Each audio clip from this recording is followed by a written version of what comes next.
सबको नहीं, लेकिन कुछ जजों को 3 तरीके की बीमारी है। कुछ को नार्सिज्म है, कुछ को मेगलोमोनिया है, कुछ को स्टॉकहोम सिंड्रोम। संविधान का मतलब होता है संविधान, सबके लिए एक समान विधान। ये संविधान की शपथ लेने वाले अगर ठीक से अपना काम शुरू कर दें, और जो शपथ लेते हैं एक भारत श्रेष्ठ बनाऊंगा, संप्रभु भारत बनाऊंगा, गुलामी के सब चीजें खत्म करूंगा, इतना अगर वो कर ले, अपनी शपथ को पूरी कर ले, भारत बदल जाएगा। अंग्रेजों के सारे कानून खत्म हो, मजहब के आधार पर जितने भी नियम कानून है इसको खत्म किया जाए, बर्बाद हो जाएगा। मैं बहुत जिम्मेदारी के साथ कह रहा हूं। नमस्कार, कैपिटल टीवी में आपका स्वागत है। हिंदुस्तान में कुछ चीजें ऐसे हो जाती है तो ये कहने का मन करता है कि हम सुधरने वाले देश ही नहीं, कुछ नहीं बदल सकता। यहां जजेस के दिमाग में, कान में जाकर के आप चीखो चिल्लाओ सब कुछ करो, लेकिन नींद है कि टूटती नहीं। देखिए पिछले कुछ दिनों में किस तरह से कभी मामला नेम प्लेट का आता है, मुसलमानों के लिए हो रहा है, तो भाई गंदा खाना खाओ। ये हिंदुस्तान के न्याय के जरिए हम लोगों को दिया जाता है, कोर्ट के जरिए। अब एक और फैसला मुंबई हाई कोर्ट में आया। एक व्यक्ति कई शादियां कर लिया और वो एक और चौथी शादी को रजिस्टर कराने के लिए हाई कोर्ट पहुंचा। जज साहब ने कहा कि बहुत अच्छी बात है, मुसलमान है तो आप कर सकते हैं। किस ओर हम जा रहे हैं? क्या इस देश में एनार्की है? संविधान को जला के फेंक दीजिए, हटा दीजिए ये सारी चीजें। और ये जो लंबी चौड़ी बातें होती है वुमेन एम्पावरमेंट की, इक्वालिटी की, सेकुलरिज्म की, तो ये सारी चीजें तो it goes down the drain, खत्म हो गया। ये कोर्ट के द्वारा होता है। जहां कहीं भी नाम के आगे खान ये वो देखते हैं, जज साहब की भी हालत पतली हो जाती है। इस नए मामले पर चर्चा करेंगे। बातचीत करने के लिए हमारे साथ पीआईएल अश्विनी उपाध्याय जी, आपका बहुत बहुत स्वागत है। ये बताइए, मैं तो थक गया हूं कभी कभी जजमेंट को पढ़ते पढ़ते। कई सारी चीजें, एक महीने में कम से कम 5-7 इस तरह के जजमेंट्स आ जाते हैं कि जिसे देख के लगता है कि ये देश तो पथभ्रष्ट होता चला जा रहा है। हमारे माननीय जज न बाबा साहब अम्बेडकर की पार्टीशन वाली किताब पढ़ते हैं, न जोगेंद्र नाथ मंडल जो पाकिस्तान के प्रथम कानून मंत्री थे उनका रेजिग्नेशन लेटर पढ़ते हैं। शायद हमारे माननीय जजों को बाबर, हुमायूं, तुगलक, गजनी, गोरी का क्रूर इतिहास भी नहीं पता है। शायद हमारे माननीय जजों को हमारी माताओं का जौहर नहीं पता है। शायद उनको छत्रपति शिवाजी महाराज का बलिदान नहीं पता है। शायद हमारे माननीय जजों को संभाजी महाराज का 39 दिन तक तड़पा कर मारने की घटना नहीं पता है कि एक एक अंग काट पहले अलग एक उंगलियां काटी गई थी संभाजी महाराज की, 39वें दिन मारा था। यस, शायद इनको पता नहीं, इनको भगवान बाजीराव पेशवा जी का बलिदान नहीं पता, हमारे सिख गुरुओं का शायद बलिदान इनको नहीं पता, किस तरीके से साहिबजादों को जिंदा दीवार में चिनवा दिया इनको नहीं पता। हमारे माननीय जजों को, सबको नहीं लेकिन कुछ जजों को 3 तरीके की बीमारी है। कुछ को नार्सिज्म है, कुछ को मेगलोमोनिया है, कुछ को स्टॉकहोम सिंड्रोम है। ये उससे बाहर नहीं आ पा रहे हैं। एक व्यक्ति पहली शादी रजिस्ट्रेशन कराता है, भाई सबकी चली होनी चाहिए। दूसरी शादी रजिस्ट्रेशन कराता है, उसकी हो जाती है। भगवान जाने पहली बात तो नगर निगम ने कैसे कर दिया, उसको तो वहीं ऑब्जेक्शन लेना चाहिए था। तीसरी शादी जब रजिस्ट्रेशन कराने जाता है तब नगर निगम की आंख खुलती है और नगर निगम कहता है कि नहीं हम आपका रजिस्ट्रेशन नहीं करेंगे, आप 2 तो पहले करा चुके हो। वो हाईकोर्ट जाता है। उसका साहस आप देखिए। मतलब जिस देश में संविधान चल रहा है बाबा साहब अम्बेडकर का, और आर्टिकल 44 कहता है समान नागरिक संहिता, जहां हमारे संविधान निर्माताओं ने कहा था मजहब के आधार पर विभाजन हो चुका है, अब कोई कानून नहीं चलेगा, मजहबी कानून नहीं चलेगा। वो 1937 वाला शरीयत एक्ट उनको बहुत पसंद है, ये संविधान उनको नहीं पसंद है। वो बार बार कहते हैं हम शरीयत से चलेंगे, शरीयत से। शरीयत क्या? अंग्रेजों ने जो उनको एक शरीयत एक्ट बना के दिया था 1937 में, उसकी बात करते हैं। और जज साहब भी नगर निगम से कह रहे हैं कि जब तुमने 2 रजिस्ट्रेशन कर दिया तो तीसरा भी कर दो, क्या दिक्कत क्या है? हद हो गई भाई, हद हो गई। पता नहीं, ऐसे लग रहा है कि जो जजेस हैं ये किस दुनिया से आए हैं। इनके पेरेंट्स ने इनको क्या परवरिश दिया, इनको स्वतंत्रता संग्राम सेनानियों का बलिदान नहीं पता, इनको सिख पंथ क्यों बना शायद इसका पता नहीं, और भारत किधर जा रहा है शायद इनको नहीं पता। नहीं, मुझे तो लगता है कि जजेस के लिए ये भी मैंडेटरी होना चाहिए कि साल में आप 2 महीने जो है गाड़ी से आप घूमें, गांव गांव जाएं, देखें, लोगों से बातचीत करें, मिले, समाज को हो समझें। यही रहा है कि इनके पिताजी दादाजी अंग्रेजों के जमाने में बैरिस्टर, उसके बाद पिताजी भी कहीं बैरिस्टर हो गए, जज हो गए, पढ़ाई लिखाई पूरी मिशनरी स्कूल में हुई, उसके बाद विदेश में पढ़ाई कर लिया, तो मुंबई में बैठे हैं, लेकिन इनको ये नहीं पता कि बगल में थाने में क्या हो रहा है और आगे अमरावती में क्या होता है, उमेश कोल्हे क्यों मारा गया, शायद पढ़ा नहीं। दूसरा, माननीय जजेस, मुझे लग रहा है कि अंग्रेजी का जो वामपंथी अखबार केवल वही पढ़ते हैं, शायद ये लोकल अखबार नहीं पढ़ते, अपनी लोकल भाषा में महाराष्ट्र में मराठी अखबार नहीं पढ़ते, या यूपी बिहार में रहते हैं तो हिंदी अखबार नहीं पढ़ते, शायद इसके लिए उनको वास्तव में जमीनी सच्चाई उनको पता ही नहीं चल रही है।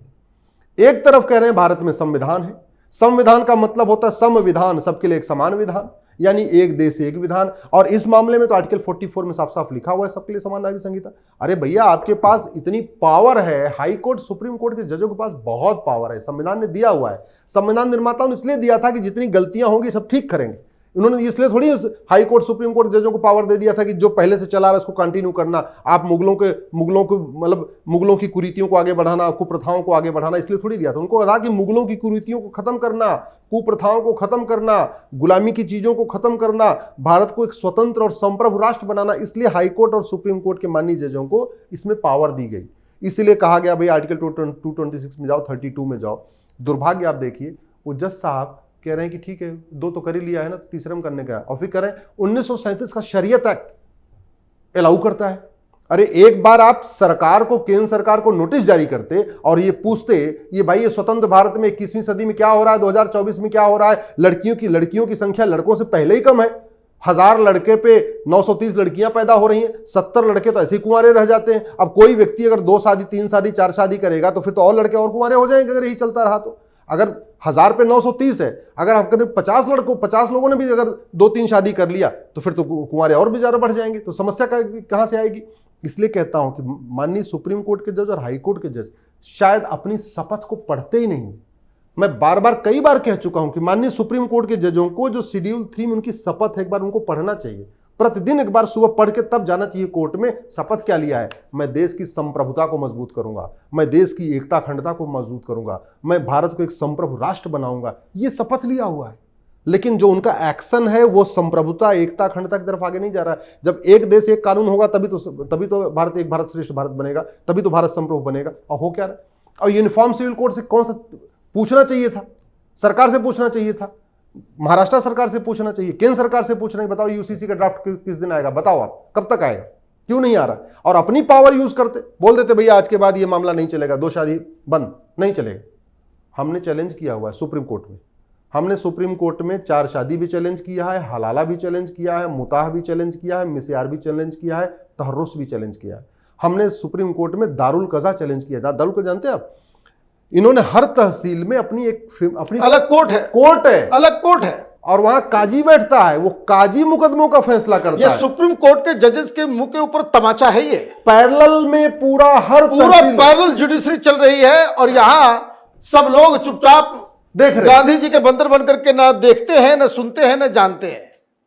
तो दारुल कज़ा हमने चैलेंज किया है। 3 तलाक भले खत्म हो गया, तलाक हसन चल रहा है, तलाक एहसन चल रहा है, तलाक बाइन चल रहा है, तलाक किनाया हो चल रहा है। अरे 2018 से मेरा मैटर खुद ही चल रहा है, 5 जजों को रेफर हो चुका है। एक बार सुनवाई शुरू हुई, लेकिन जस्टिस इंदिरा बनर्जी रिटायर हो गई, उसके बाद नई बेंच ही नहीं बनी हुई। कई बार मैंने रिक्वेस्ट भी किया, माननीय चंचूड़ साहब से रिक्वेस्ट किया कि आप इस पे बेंच बनाइए, इस मामले में सुनवाई करिए। ये तो ज्वालामुखी है ना, इसमें कौन अपना गर्दन फंसा है? 2018 से चल रहा है, 14 आ चुका, 6 साल बीत चुके, अभी तक 5 जज बेंच बनी। इसमें फैसला देने के लिए फिर भगवान के मंदिर में जाना पड़ जाएगा।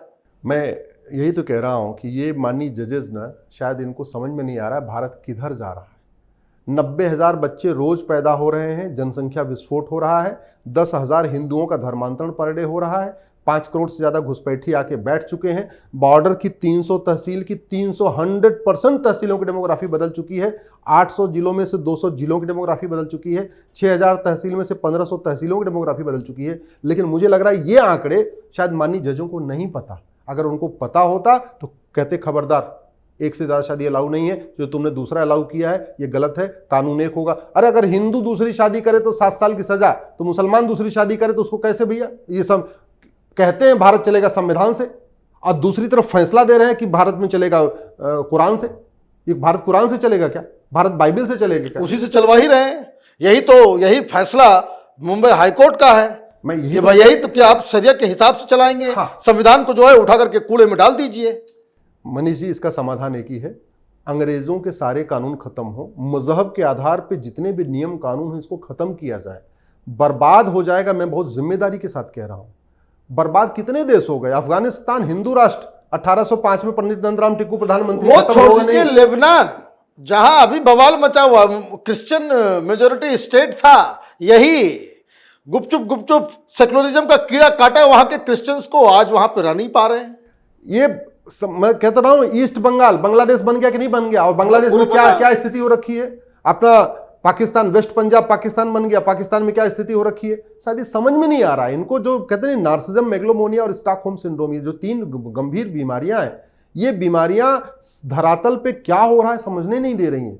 बड़े प्लान्ड वे में संविधान का उपयोग करके भारत में शरिया लागू करने की तैयारी चल रही है, ऑलरेडी है बड़े प्लान्ड। हाँ, और ये दारुल कज़ा क्या है, दारुल कज़ा, ये पोलीगैमी क्या है, मतलब ये तलाक क्या है, फैमिली, ये वक्फ क्या है। आप ऐसे देखो, परिवार के विवाद निपटाने के लिए दारुल कज़ा बना लिया, हाँ, और जमीन का विवाद निपटाने के लिए वक्फ ट्रिब्यूनल बना लिया। हाँ। तो इनको मतलब नॉर्मल वाले कोर्ट से कोई मतलब ही नहीं है। रहते भारत में मैं तो जज साहब लोगों से हाथ जोड़ के ये कहता हूं कि भाई क्रिमिनल केस भी मुसलमानों का आप मत लो, आपके औकात के बाहर की चीज है। क्योंकि आप मैरिज एक्ट में जो है आप शरिया पे चलते हो, आप जो है जमीन का कोई प्रॉब्लम होता है तो उसमें वक्फ में चले जाते हो। तो क्रिमिनल केस भी शरिया की अदालत में ही वही कानून लगवा दीजिए, तब फिर मजा आए।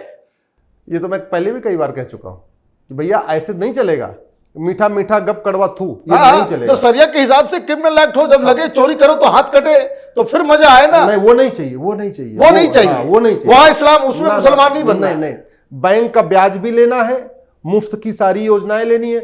वैसे तो मुफ्त राशन लेना हराम है, और सबसे ज्यादा बिल्कुल हराम है। 35% मुफ्त राशन कौन ले रहा है। मुफ्त मकान लेना हराम है, 35% मुफ्त मकान ले रहे। मुफ्त में लोन लेना हराम है, मुद्रा लोन ले रहे। सारी सरकार की योजनाएं, चाहे वो केंद्र सरकार की योजनाएं, चाहे राज्य सरकार की योजनाएं, वहां पे हराम हलाल नहीं देखना। देखिए, आप बहुत बढ़िया काम कर रहे हैं, लोगों को बता रहे हैं, लेकिन ये देश सुधरने वाला नहीं है। मनीष जी, मैं इसके ये लिए सिस्टम सुधरने वाला नहीं है। आप लाख कोशिश कर लीजिएगा, ये जुडिशरी, ये पॉलिटिकल पार्टीज, ये एनजीओ, ये झोला छाप वामपंथी इस देश को बर्बाद करके रहेंगे। ये मैं आपको बता रहा हूं। मैं कोशिश कर रहा हूं मनीष जी, इसीलिए मैं अभी 2024 में अब तक 88 जिलों में जा चुका हूं। 2023 में मैं 115 जिलों में जा चुका हूं। 2022 में 90 जिलों में गया था, अब तक 500 जिलों में जा चुका हूं। 2024 में भी वो संडे आया नहीं घर में रुकने वाला। मैं नॉन स्टॉप सैटरडे संडे बाहर घूम रहा हूं। सब कुछ मैंने छोड़ रखा है। पहले मैं सोच रहा था कि पीआईएल कर करके हो जाएगी, और मैंने 200 पीआईएल कर दिया अब तक, हाई कोर्ट सुप्रीम कोर्ट मिला के। फिर मुझे लगा नहीं, पीआईएल करने से बात नहीं बनेगी, जगाना पड़ेगा, थोड़ा बाहर भी जाना पड़ेगा, तो मैंने बाहर जाना शुरू किया। देखिए, दिक्कत क्या है, हिंदुस्तान का जो सिस्टम है वही पथभ्रष्ट हो गया है। दिक्कत यह है कि ये अंधे हो गए, ये गूंगे बहरे हो गए हैं, इनको हकीकत दिख नहीं रही है। सबसे बड़ा जो देश के साथ धोखा कर रहे हैं वो संविधान की शपथ लेने वाले कर रहे हैं। ये संविधान की शपथ लेने वाले अगर ठीक से अपना काम शुरू कर दें, और जो शपथ लेते हैं एक भारत श्रेष्ठ बनाऊंगा, संप्रभु भारत बनाऊंगा, गुलामी के सब चीजें खत्म करूंगा, इतना अगर वो कर लें, अपनी शपथ को पूरी कर लें, भारत बदल जाएगा। दुर्भाग्य बस अपनी शपथ भी नहीं पूरी कर। देखिए, कोई चीज बदलाव नहीं होने वाला है, क्योंकि देश में जो सरकार भी आती है, सरकार भी बनती है, वो भी आकर के वही राग अपनाने लगती है। बहुत ही सॉफ्ट अप्रोच से आप ये सब बीमारी को सॉल्व नहीं कर सकते हैं। कुछ बीमारी में इंजेक्शन देने की आवश्यकता होती है। इजराइल और चीन से सीखते नहीं हम कुछ सीखने ना, इजराइल से सीखते हैं ना चीन से सीखते हैं। आपका बहुत बहुत धन्यवाद। हम लोग इसी तरीके से अपनी जो है परेशानी, अपनी चिंता जो है हम जनता तक लेकर के आते हैं। आप तो जनता को जगाते भी हैं, हम लोग भी इसमें कुछ कुछ कोशिश करते रहते हैं, लेकिन डीप डाउन बड़ा दुख होता है जब इस तरह की चीज़ें कोर्ट के द्वारा की जाती है। आप देखते रहिए कैपिटल टीवी। हमारे वीडियोस को लाइक कीजिए, शेयर कीजिए और हमारे चैनल को सब्सक्राइब कीजिए। धन्यवाद।